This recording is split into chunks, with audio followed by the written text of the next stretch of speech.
To discuss the State of the Nation address, we're joined on the news by two gentlemen, I beg your pardon, Komla Klutse, editor, Media General, and Palgrave Boakye-Danquah, government spokesperson, governance and security. Thank you, gentlemen, for joining us on NC Continental Prime. I'll start with you, Komla. Thank you very much, and a very good evening to you, Felicity. Good evening from Lagos as well. Yeah. The 2022 State of the Nation address was supposed to have been done before now, and that alone made criticisms pile up for the Akufo-Addo administration. Would you say the criticisms were justified? So I believe very well that President Akufo-Addo, according to the 1992 Constitution, Article 67, mandates him to be able to present the State of the Nation within the first quarter of parliamentary sitting. I believe very strongly that we are within the time bound that the Constitution permits us to be able to present the State of the Nation address. And within this period, the President gave a wide range of issues that has confronted the country from the year 2021 to the year 2022. In a brief moment, the President spoke about the COVID-19 pandemic and its devastation on the economy, and how well we are revamping the economy to be able to build it back to normalcy. President spoke about ambitious Agenda 111 and how he desires to complete all 111 district hospitals by the time he hands over in January 7th, 2025. Spoke largely about education and our interventions within NBTI, spoke largely about the year of return, and spoke about the NIA, the National Identity Card, the Ghana card, spoke about the birth and death, spoke about trade and GIFEC, one district, one factory, assembling of vehicles, and various interventions that government has put in place as a result of the issues that we are facing globally. All right. In your opinion, how effective has the current administration's development measures been? This question is for you now, Komla.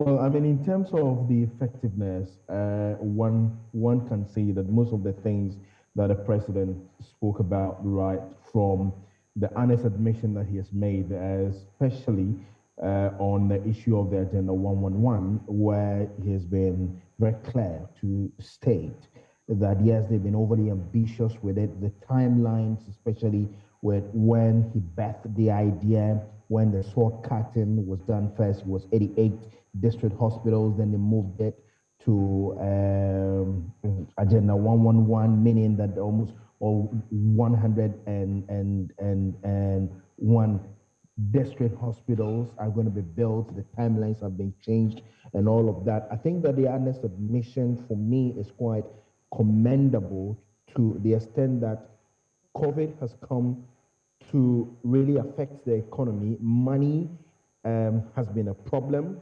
And there's also the current issue of the Ukrainian and then the Russian issue that has come. Nonetheless, on the basis of all of this, the president and the Minister of Finance in the past few months have admitted the challenges that the country is faced with. So for me, coming on the back of all of this and saying that they've been overly ambitious, mind you, this is not the only thing that they've been doing. They've been up on free SHS. They've been up on one district, one factory. They've been up on the planting for food and job. All of these are social interventions that involves a lot of cash. To a very large extent, these interventions by the government would cushion the economy and also better the livelihood of the ordinary Ghanaians to some extent, even though some of the policies have been challenged here and there. But I mean, if you put all of them side to side, it tells you that it is a lot of capital injection into all the sectors that they have spoken about ambitiously. So making the argument that they've been overly ambitious, it also comes back to the point that have you been realistic with the Ghanaian people to say that, okay, this and this and this is what I can achieve at this time, and I am focusing on this. Just All right, Komla, about let me interrupt you in the interest of time and give some talk time to Palgrave as well. Now, let's analyze the different areas the president mentioned in the address. Just one in particular, he said 10,000 kilometers of roads were constructed in 5 years. How would you rate the President Akufo-Addo's government in terms of infrastructure? Yesterday, the president opened one of the biggest interchange in the northern sector of the country. And ever since Ghana gained independence from 1957 till date, over these years, the northern sector has not seen such high-level infrastructure. I would say that looking at what we have done over the past 5 years and having constructed 10,000 kilometers of road over this period in the midst of the global issues that are happening, I would rate infrastructure, because you have to remember that we still have 2 years, 9 months to go into a general election 2024. I would say that we have achieved a high level than any other president has ever achieved in their 5 years of administration. And I'm very certain that going forward with the measures that have been put in place in ensuring that we are building back better and building forward better as well, we would be able to see high-level infrastructure. The infrastructure that we have seen in the educational sector is quite overwhelming. We are building lots of schools, and these schools are going to be established in terms of STEM. We are building STEM schools that is going to bring a high level of engineering, science, mathematics, and a clear focus for high schools for them to be there to stay. It's safe to say fairly well. You seem to believe he has done quite a bit for the people in his time. Just to wrap things up, the news is always short. I'll come to you, Komla. There was quickly, the Fix Ghana protest. It happened recently. Do you foresee a renewed call in spite of these moves by the president to restore hope and reduce the cost of living? So president is restoring You can do that hope. in 40 seconds because I'm being told we're out of time. Yes. Sure. In restoring hope, we've put a number of measures in place. We've reduced fuel. In the next few hours, from the 1st of April, we reduced fuel by 1 Ghana cedis. We have also put in a lot more measures to ensure that the Ghanaian people have an appreciation of the people that have an opportunity to serve. We have reduced all of our expenditure by 30%. Cabinet has reduced their salary by 20%. The executive has reduced their salary by 30%. We've cut down fuel vouchers for all political and appointees. All right, Palgrave, the question is, you've responded a bit, but the question was actually for Komla because we're out of time. All right, go ahead, please.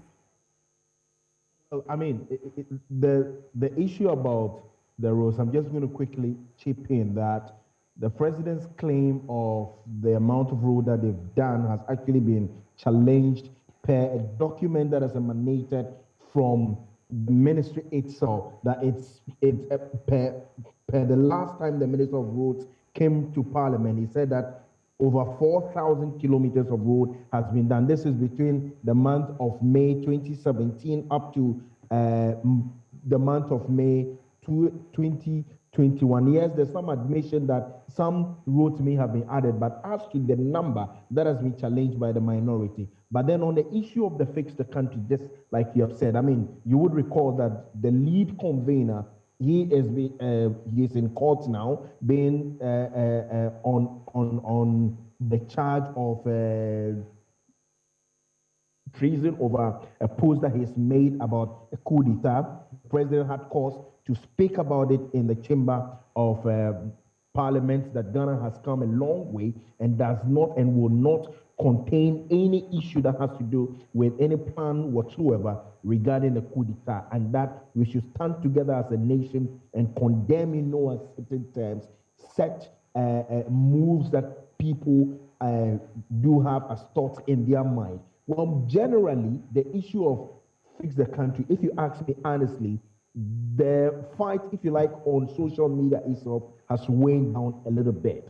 Okay. But then there are still concerns out there that there's the need for the country to be fixed. as to how it has to be fixed, the president is also inviting everybody to come on board and be able to. But we look forward, we certainly look forward to what would happen in the future, and we congratulate the government for what they've done so far, and of course expect more.